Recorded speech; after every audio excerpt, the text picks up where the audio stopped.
ओम नमः शिवाय। हर हर महादेव। जय शिव शंभो। दोस्तों, आप सभी का चैनल में बहुत स्वागत है।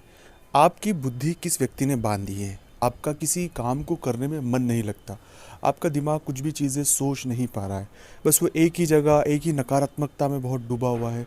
उसे बहुत डर लग रहा है, उसे बहुत भय लग रहा है।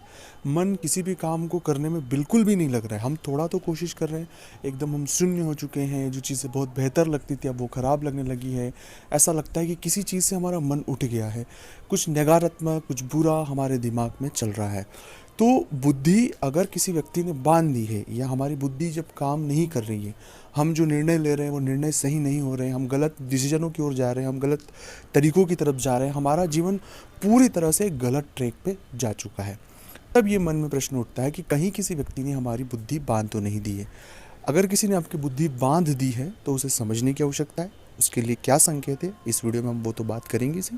दूसरा ये कि अगर किसी व्यक्ति द्वारा इस तरह की चीज़ें हो चुकी है तो कैसे इससे हमें बाहर निकलना है, क्योंकि हमारा मूल उद्देश्य तो इस परेशानी से बाहर निकलना है।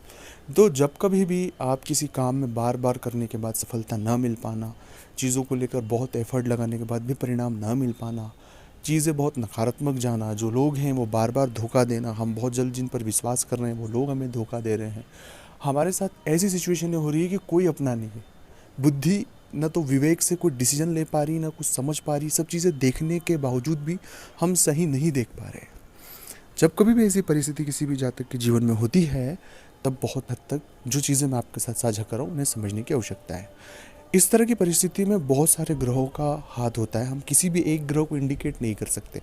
खासकर मन की स्थिति के लिए चंद्र वो घटता बढ़ता है। अगर आपकी कुंडली में चंद्र बहुत ही ज़्यादा डाउन में है तो उस वजह से ये मन की स्थिति बार बार होती है। कई बार शनि राहु और शुक्र की जो नकारात्मक युति अगर हो जाती है तो उस वजह से भी इस तरह की जो परिणाम हमारे जीवन में दिखाई देते हैं। खैर, ये आप अपनी निजी कुंडली की बात है, आपकी व्यक्तिगत कुंडली की बात है। पर अगर ऐसी परिस्थितियाँ आपके साथ हैं और आप इससे बाहर निकलना चाहते हैं तो कुछ तरीके आपके साथ साझा मैं कर रहा हूँ, उन्हें बहुत बारीकी से आप समझ लें। आपसे एक निवेदन है कि अभी तक आपने चैनल को सब्सक्राइब नहीं किया तो प्लीज़ आप सब्सक्राइब करें। कमेंट्स में भोलेनाथ का नाम लिखें। अगर आप चाहते हैं अपनी कुंडली का विश्लेषण हमसे करवाना, मतलब इस तरह की स्थिति अगर आपके साथ है तो आप एक बार हमसे कंसल्ट भी कर सकते हो। उसका फीस और शुल्क लागू है दोस्तों। जो आप हमसे आपकी मदद हो पाएगी ज़रूर आपकी करेंगे। ऐसी परिस्थिति है तो आपको 2-4 चीज़ों पर फोकस करना है। सबसे पहली बात है, 2 से 3 घंटे आपको मौन रहना, मौन व्रत शुरू करना होगा। मौन व्रत करने का तरीका ऐसा है कि आप अपने शांत होकर अपने गुरु मंत्र का जप करें। नहीं है गुरु मंत्र तो नमः शिवाय नमः शिवाय नमः शिवाय का मन में जाप करें और पूरा ध्यान अपने नमः शिवाय के जप पर होना चाहिए। इस तरह की परिस्थिति जब आप 7 दिन तक करेंगे तो 8वें दिन से आपको बहुत सारी चीज़ें खुद को स्वतः ही समझ आएगी। दूसरा प्रयोग आपको ये करना है कि आप बजरंग बाण का पाठ करें, क्योंकि कहीं ना कहीं हमारे इर्द गिर्द एक नकारात्मक ऊर्जा हमने खुद ने क्रिएट करके रखी है। जब हमें सफलता नहीं मिलती तो हम खुद बहुत नेगेटिव हो जाती।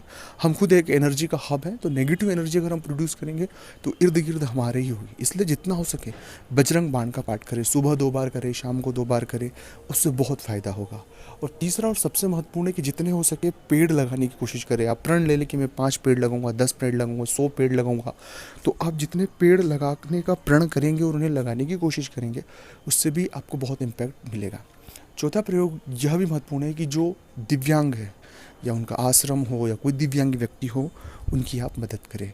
और रही बात बुद्धि, आपकी कोई व्यक्ति बुद्धि नहीं बांध सकता। हम केवल हमारी परेशानियों में बहुत उलझ जाते हैं।